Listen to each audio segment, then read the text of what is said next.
मैं बताना चाहता हूँ कि आप नहीं बताते महिमा, महिमा उनकी वेद पुराण धर्म ग्रंथ साधु संत बताते हैं। और हम जो महिमा बताते हैं वो अपनी तरफ से नहीं बताते। जो भी वर्णित है शास्त्रों में, जो भी साधु संतों से धर्म ग्रंथों में, उसके हम बाहर नहीं बताते।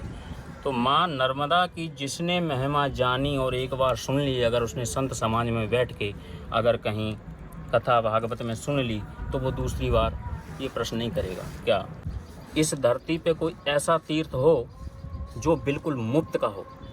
आप किसी भी तीर्थ में जाते हैं, पैसा खर्च होता है। कहीं भी जाओ, आने का जाने का किराया, कमरा और खाना पैसे से होगा। दुनिया का ब्रह्मांड का एकमात्र ऐसा तीर्थ नर्मदा खंड है जहाँ 1 रुपये खर्च नहीं होता। और जो भी जितनी भी परिक्रमाएँ चल रही हैं, सबको खर्च तो नहीं होता, प्लस मिलता है दक्षिणा। चाहे आप अमीर हो और चाहे गरीब हो, अगर आप दक्षिणा नहीं लेते तो ये अपमान समझा जाएगा माँ नर्मदा का। जी महाराज। आपको समर्पण होके प्रदक्षिणा करनी है, आपको उसके शरण में रह के प्रदक्षिणा करनी है। अगर कोई देता है तो ऐसा नहीं कि हम अमीर हैं नहीं लेंगे, लेना पड़ेगा, क्योंकि आप माँ नर्मदा की प्रदक्षिणा कर रहे हैं। कि यमुना जल का आप आचमन करते हो, सेवन करते हो, तो 7 दिन में पवित्र करता है। सरस्वती जल का आप आचमन करते हो, सेवन करते हो, ये मैंने धर्म ग्रंथ कह रहे हैं, तो 3 दिन में पवित्र करता है। और गंगा जल का अगर आप सेवन करते हो तो उसी दिन पवित्र करता है। और नर्मदा जल का अगर आप सेवन करते हो तो उसी क्षण पवित्र करता है। ये साधु संत और धर्म ग्रंथ कह रहे हैं। दूसरा, यमुना जी में आप 7 बार स्नान करोगे, जो पुण्य फल मिलेगा। सरस्वती जी में आप 3 बार स्नान करोगे, जो पुण्य फल मिलेगा। गंगा जी में आप 1 बार स्नान करोगे, जो पुण्य फल मिलेगा। वो पुण्य फल नर्मदा जी के दर्शन मात्र से मिल जाता है। ये धर्म ग्रंथ और साधु संत कह रहे हैं। अब नर्मदा खंड में सबसे सुरक्षित जगह नर्मदा खंड में राम राज्य स्थापित देखा जाता है। मैं प्रमाण के साथ आपको प्रमाण दे सकता हूँ। आज हम देख रहे हैं देश दुनिया में महिलाओं की सुरक्षा, माता बहनों की सुरक्षा को लेकर सवाल खड़े होते हैं।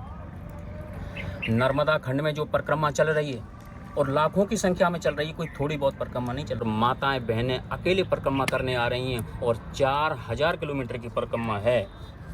आप बताइए मेरे को, माँ के जो शरण में आ गया उसकी सुरक्षा माँ करती है। किसी की औकात नहीं है तो कोई आंख उठा करके देखे नर्मदा खंड में।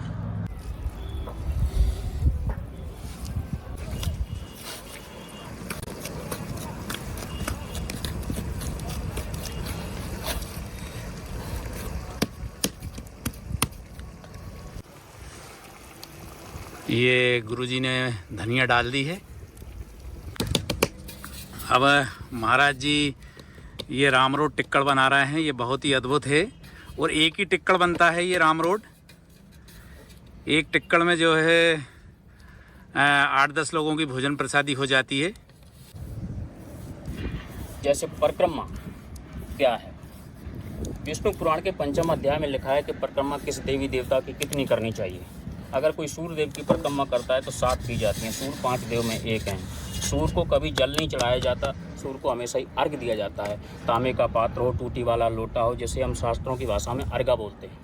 जल चढ़ाने का दोष लगता है और वो चलता रहना चाहिए। 7 बार आप घूम जाओ दाहिने हाथ पे खड़े होकर, सूर्य की परिक्रमा भी हो गई और अर्घ भी दिया गया। अगर कोई भगवान विष्णु के किसी भी स्वरूप की परिक्रमा करता है तो 4 की जाती हैं। अगर कोई देवी दुर्गा के किसी भी स्वरूप की परिक्रमा करता है तो 1 ही की जाती है।